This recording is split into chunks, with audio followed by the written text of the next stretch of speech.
An overgrown, rotting estate sat empty for 40 years. Nobody at the county tax auction would bid a single dime on it. But when a struggling historian bought it for the price of a used car, she didn't just buy a house. She bought a secret that powerful people would kill for. The air inside the cramped municipal building was thick with the smell of stale coffee and cheap cologne. It was the annual county tax deed sale in Blackwood Creek, New York, a town that had seen its best days roughly a century ago. The auctioneer, an exhausted man named Thomas Higgins, wiped sweat from his receding hairline and tapped the microphone. All right, moving on to item 42, the old Hawthorne property at 420 Harrow Road. 2 acres existing structure, as is condition. Bidding starts at $4,000. Silence descended on the room. A few local contractors snickered, shaking their heads. The Hawthorne property was infamous. It wasn't just a fixer-upper, it was a hazardous, rotting liability. The roof sagged like a broken spine, the foundation was swallowed by aggressive ivy, and local teenagers had long ago stripped the copper wiring. It had sat untouched since the late 1980s, a dark, looming eyesore at the edge of town. Nobody wanted it. The taxes alone, should it ever be reassessed, would drown a normal person. 4,000? Thomas repeated, his voice echoing off the linoleum floors. Do I hear 3,000? Anyone? Bueller? In the third row, Celine Ellington raised her yellow plastic bidding paddle. A collective gasp, followed by murmurs, rippled through the room.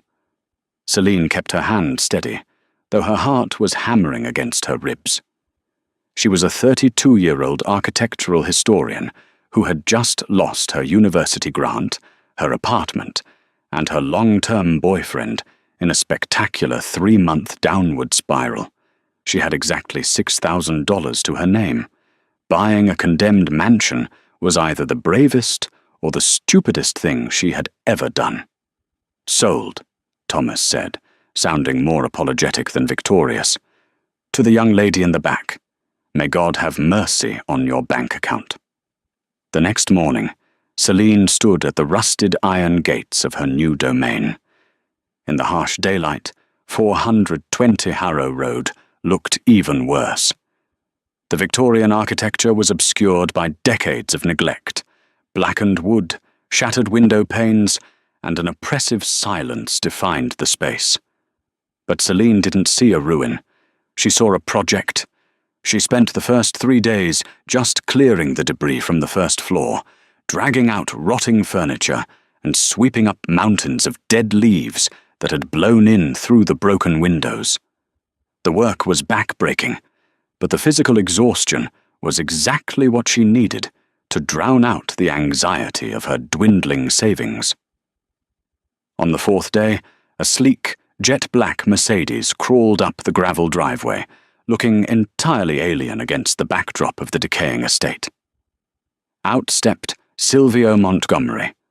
Silvio was Blackwood Creek's premier real estate developer. He owned the strip malls, the new apartment complexes, and half the local politicians. He was dressed in a sharp, tailored suit that commanded authority, his silver hair perfectly coiffed despite the autumn wind. "Miss Ellington, I presume?"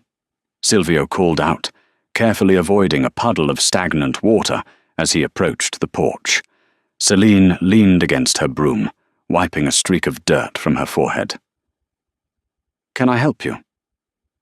"I'm Silvio Montgomery. I was out of town during the county auction, or I would have saved you the trouble of acquiring this nightmare." He gestured dismissively at the house. "You're a historian, Celine, not a contractor. This place needs a bulldozer, not a broom." "I like the architecture," Celine said defensively. "I like pragmatism," Silvio countered smoothly. "I'll give you $10,000 for the deed right now. You walk away with a $6,000 profit for 3 days of sweeping. A fantastic return on investment." Celine frowned. The offer was generous. Too generous. Silvio Montgomery didn't hand out free money, and he certainly didn't pay $10,000 for a property that the entire town had just refused to buy for $3,000. "If it just needs a bulldozer, why do you want it so badly?" Celine asked, her eyes narrowing. Silvio's smile didn't reach his eyes. "I own the adjacent lots. I want to build a commercial warehouse. This eyesore is in the way. It's merely a land acquisition for me. So, do we have a deal?" "No," Celine said instinctively. "It's not for sale." Silvio stared at her for a long, uncomfortable moment. The friendly veneer slipped, revealing something cold and calculating beneath. "You're playing a dangerous game with your finances, Miss Ellington. Houses like this, they have a way of burying people." He turned on his heel, got back into his Mercedes, and sped off, tires spitting gravel into the weeds. That night, Celine couldn't sleep. Silvio's visit had gnawed at her. Why the urgency? Why the high offer? She opened her laptop and began digging into the municipal archives. The house was built in 1892 by Elias Hawthorne, a prominent local industrialist who owned a series of lucrative textile mills. Elias was fabulously wealthy, but in 1921 his empire suddenly collapsed. The mills went bankrupt overnight, but the strange part was that the liquid assets, millions of dollars in cash, gold, and bearer bonds, were never recovered by the banks. Elias died a few years later, a penniless recluse in this very house. Rumors swirled that he had hidden his fortune, but after his death, creditors tore the house apart and found absolutely nothing. Celine closed her laptop, her mind racing. The next morning, she brought her professional gear from her car, a high-end laser distance measurer, and a set of drafting tools. She started on the main floor, creating a digital floor plan. Everything was standard. Then she moved to the basement. The basement was a sprawling, damp cavern, built from massive, rough-hewn granite blocks. It smelled of mildew and ancient earth. Celine stood at the far wall, pointing her laser measurer at the opposite end. Beep! The digital screen read 40.5 feet. Celine frowned. She walked outside into the overgrown yard and measured the exterior foundation of the house. Beep! The screen read 62.0 feet. She checked the side walls. The exterior width matched the interior width perfectly, but the length, there was a discrepancy, a massive one. Allowing for the thickness of the stone foundation, the inside of the basement should have been roughly 58 feet long. It was only 40. There were nearly 18 feet of house missing. Celine ran back downstairs, her flashlight cutting through the gloom. She walked to the back wall of the basement.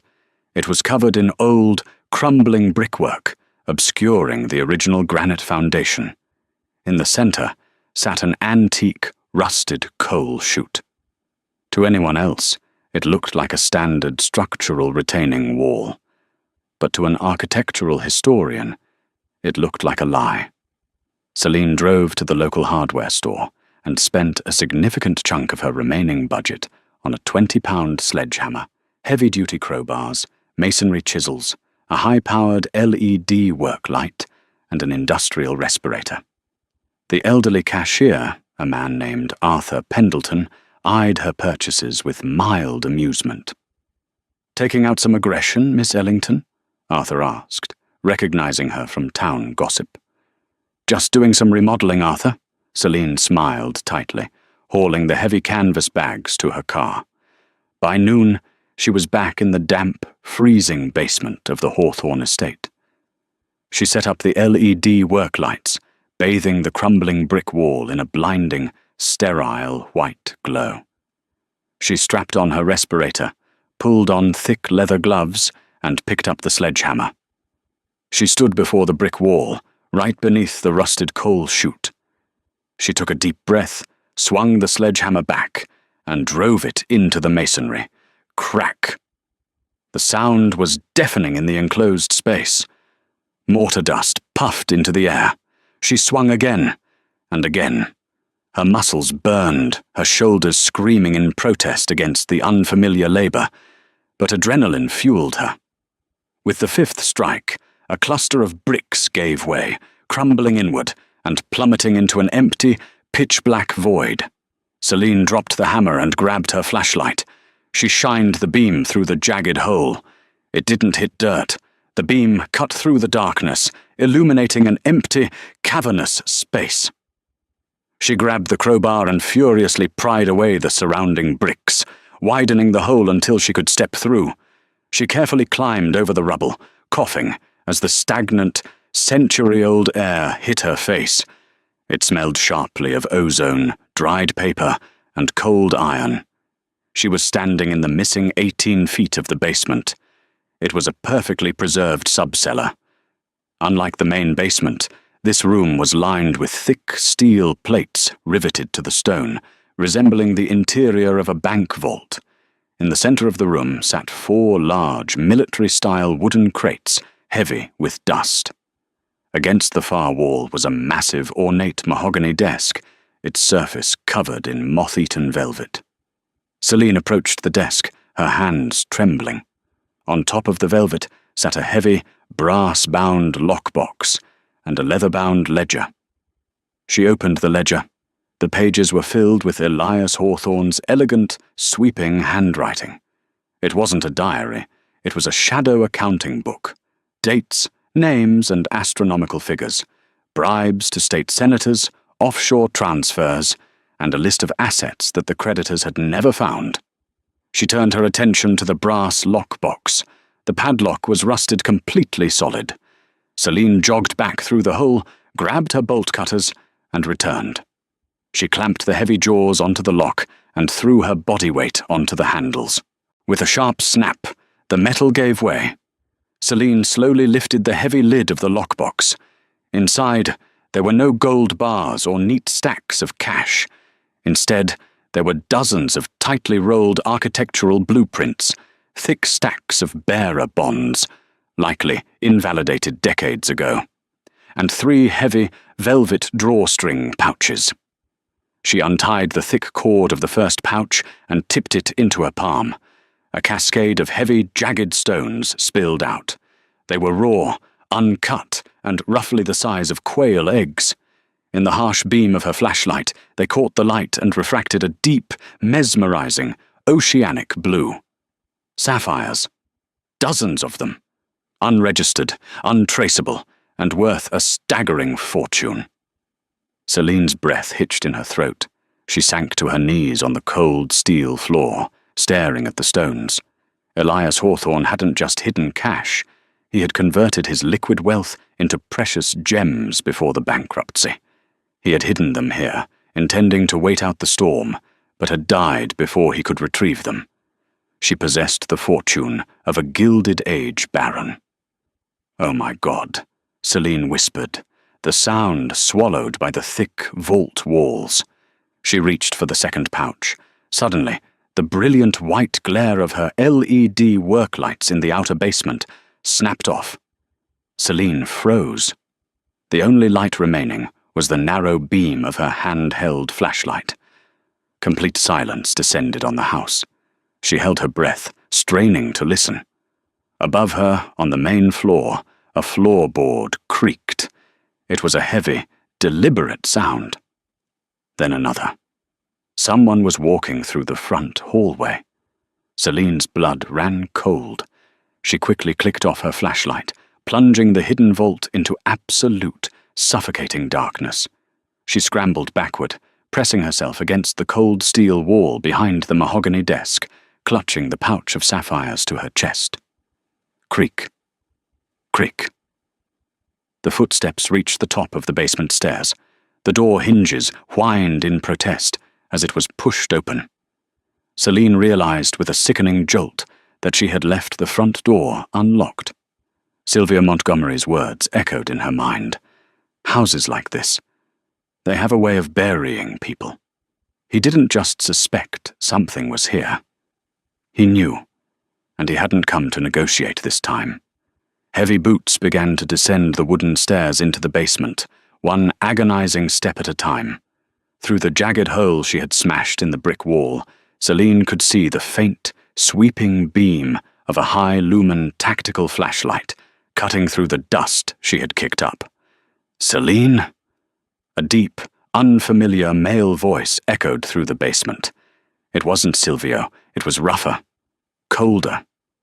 "I know you're down here. I saw your car. Make this easy on yourself." Celine clamped her hand over her mouth to muffle her terrified breathing, her mind frantically searching the pitch-black vault for a weapon or a way out. But there was only one exit, and the man with the flashlight was standing right outside it. The beam of the intruder's flashlight swept across the jagged hole Celine had smashed in the brickwork. Dust motes danced in the stark light, creating a hazy curtain between the main basement and the hidden sub-cellar. Celine pressed her spine against the cold steel of the vault wall, her fingers digging painfully into the velvet pouch of raw sapphires. "I see the hole, Celine," the rough voice called out. The man stepped closer, his heavy boots crunching on the fallen bricks. "Silvio said you were a smart girl, a historian. So be smart right now. Hand over whatever you found, and you get to walk upstairs and drive away. No police, no hospital visits." Celine's heart pounded so violently she thought he might hear it. She looked around the pitch-black vault. Her eyes had adjusted slightly, but there were no secondary exits, no hidden trapdoors. Just the heavy wooden crates, the mahogany desk, and the rubble of the broken wall. He doesn't know the layout, she realized. He doesn't know how big this room is, or where I'm standing. She carefully reached down and scooped up a handful of the pulverized mortar and brick dust from the floor. With her other hand, she gripped the heavy metal cylinder of her own flashlight. The intruder stepped 1 foot through the jagged opening, crouching to clear the broken bricks. His flashlight beam darted left, illuminating the wooden crates. "Last chance, lady!" Celine lunged from the shadows. She didn't aim to hit him, she aimed to blind him. She threw the handful of fine mortar dust directly into his face as he turned his head toward her movement. The man roared in pain, dropping his tactical flashlight as he clawed at his eyes, gagging on the century-old brick dust. In the same split second, Celine brought her heavy flashlight down hard on his wrist. He shouted again, stumbling backward and tripping over the rubble, falling hard into the main basement. Celine didn't hesitate. She scrambled through the hole, leaping over his thrashing form. "You crazy bitch!" he coughed, swiping blindly at her ankle, but his fingers only brushed the fabric of her jeans. She sprinted up the wooden stairs, her legs burning. She hit the main floor, slammed the basement door behind her, and threw her weight against it, sliding the heavy brass deadbolt into place. It wouldn't hold him for long, but it bought her seconds.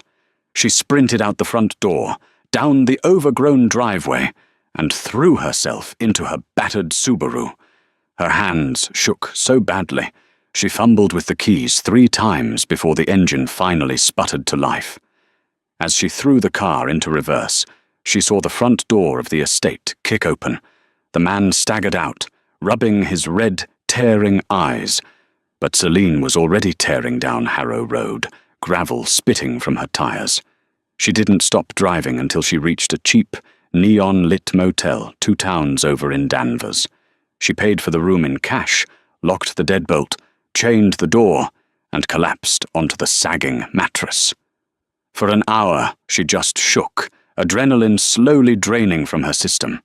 When her breathing finally steadied, she emptied her pockets onto the faded bedspread, the heavy velvet pouch, the leather-bound ledger, and a few rolled-up blueprints she had managed to shove into her jacket before Silvio's thug arrived. She untied the pouch and spilled the sapphires under the harsh glow of the motel bedside lamp. They were breathtaking, raw, uncut corundum. She wasn't a gemologist, but she knew enough about historical wealth to know that Elias Hawthorne had hoarded museum-quality stones. But it was the ledger that held the real answers. Celine opened it to the first page. Elias Hawthorne's meticulous handwriting detailed his financial ruin in 1921. But it wasn't a simple bankruptcy. It was a hostile takeover orchestrated by his former business partner, a man named Archibald Montgomery. Celine gasped. Silvio Montgomery's great-grandfather. According to the ledger, Archibald had embezzled company funds, framed Elias for the missing money, and driven the mills into the ground, buying up the bankrupt assets for pennies on the dollar. The Montgomery family empire in Blackwood Creek hadn't been built on savvy real estate deals. It had been built on a stolen textile fortune. But Elias had been paranoid. Before the banks seized his accounts, he liquidated millions into untraceable sapphires.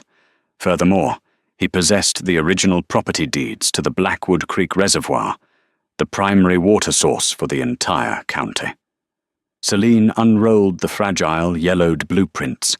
They weren't just architectural plans for the house. They were topographical maps. Elias had legally partitioned the water rights, tying them exclusively to the deed of 420 Harrow Road. Oh my God, Celine realized, her hands flying to her mouth. Silvio Montgomery didn't just want the house to build a warehouse. His massive new luxury development project on the north side of town, a multi-million-dollar investment, required municipal water lines to be expanded. If Celine owned the estate, she legally owned the riparian rights to the reservoir. Silvio couldn't build a single house without her permission. And if the town found out, his entire development would collapse. He was trying to buy the estate for $10,000 to secure water rights worth tens of millions, while simultaneously burying the historical proof that his family's wealth was stolen from Elias Hawthorne. Celine wasn't just holding a pouch of gems. She was holding the key to destroying the Montgomery empire. The next morning, Celine didn't go to the police. The local police chief regularly golfed with Silvio Montgomery. Instead, she drove straight to Manhattan. She walked into the towering glass and steel offices of Kensington and Hayes, a high-profile law firm specializing in historical property law and high-stakes corporate litigation. She demanded a meeting with Robert Kensington, a senior partner known for ruthlessly dismantling corrupt real estate monopolies. It took the raw sapphires spilled onto his polished mahogany conference table to get his attention. It took the 1921 ledger and the riparian water deeds to get his commitment. "This is extraordinary, Miss Ellington," Kensington said, adjusting his wire-rimmed glasses as he scrutinized the century-old paper. "The water rights clause is ironclad. By purchasing the estate at the county tax auction, the state legally transferred all existing historical rights attached to the deed directly to you. Silvio Montgomery's new development is entirely dead in the water. Literally." "And the ledger?" Celine asked. "The statute of limitations on the 1921 fraud is long gone," Kensington admitted, tapping his pen. "However, the FBI's white-collar crime division is highly interested in the current Montgomery enterprise.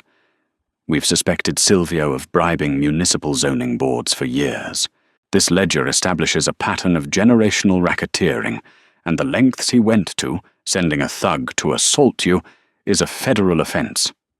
We have enough to initiate a federal injunction against his company today." "I want to see his face when it happens," Celine said, her voice hard. "I want to do this at the house." 2 days later, Silvio Montgomery's black Mercedes pulled up to the rotting porch of 420 Harrow Road. The sky was overcast, casting a gloomy shadow over the overgrown estate. Silvio stepped out, buttoning his tailored coat. His hired muscle, the man from the basement, sporting a nasty purple bruise over his left eye, stood silently by the car. Celine was waiting on the porch, leaning against the railing. She looked calm, relaxed even. "Celine?" Silvio smiled, though his jaw was tight. "I see you're still alive, and you've invited me back. I assume this means you're finally ready to be reasonable?" I am, Celine said, crossing her arms. I'm ready to sell. Silvio chuckled, stepping onto the first step of the porch. Good. The price, however, has dropped. You've caused me a significant headache. I'll give you $5,000. Take it, leave town, and we forget any of this unpleasantness happened. I think my asking price is a bit higher, Silvio, Celine replied smoothly. Considering the property comes with the exclusive riparian water rights to the Blackwood Creek Reservoir, rights that you desperately need for your North Side development. Silvio froze. The smug smile vanished from his face, replaced by a pale, rigid mask. His eyes darted to Celine, calculating how much she actually knew. I don't know what you're talking about, he said, his voice dropping an octave. Yes, you do, Celine said, pulling a photocopied page of Elias Hawthorne's ledger from her jacket and tossing it onto the porch. Your great-grandfather Archibald stole the Hawthorne mills, but Elias hid the water deeds. You thought buying this house at auction would quietly secure those rights before the town realized who owned them. But I beat you to it. Silvio stared at the paper on the wood boards, his hands balled into fists. He looked back at his thug, giving a subtle nod. The man began to reach inside his jacket. I wouldn't do that, a sharp, authoritative voice called out from the side of the house. Special Agent Sarah Collins of the FBI stepped around the corner of the porch, holding up her badge. Behind her, 3 unmarked black SUVs rolled quietly up the driveway, blocking Silvio's Mercedes from leaving. Agents poured out, their hands resting on their holstered weapons. Silvio Montgomery, Agent Collins announced, her voice echoing in the damp air. We have a federal warrant for your arrest on charges of conspiracy, extortion, and attempted assault. We also have injunctions freezing all assets tied to Montgomery real estate development. Silvio turned completely white. He looked at the agents, then back at Celine, realizing he had walked directly into a trap. You have no proof of anything. A century-old diary means nothing in court. Maybe not, Robert Kensington said, stepping out from the front door of the house, holding a sleek leather briefcase. But the sworn testimony of the town zoning commissioners you bribed yesterday morning to fast-track your water permits will mean quite a lot. We've been very busy over the last 48 hours, Silvio. The thug slowly raised his hands, stepping away from Silvio as the agents approached to handcuff them both. Silvio Montgomery didn't say another word. The aristocratic arrogance had been entirely stripped away, leaving only a terrified man realizing his empire had just crumbled into dust. Celine watched as they loaded Silvio into the back of an SUV. The flashing red and blue lights illuminated the rotting facade of the Hawthorne estate, making the old, blackened wood look strangely triumphant.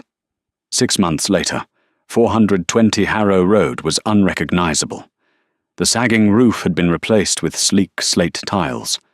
The ivy had been cleared, revealing beautifully restored Victorian brickwork. The grand windows gleamed in the sunlight. Celine Ellington stood in the newly renovated kitchen, sipping coffee from a ceramic mug.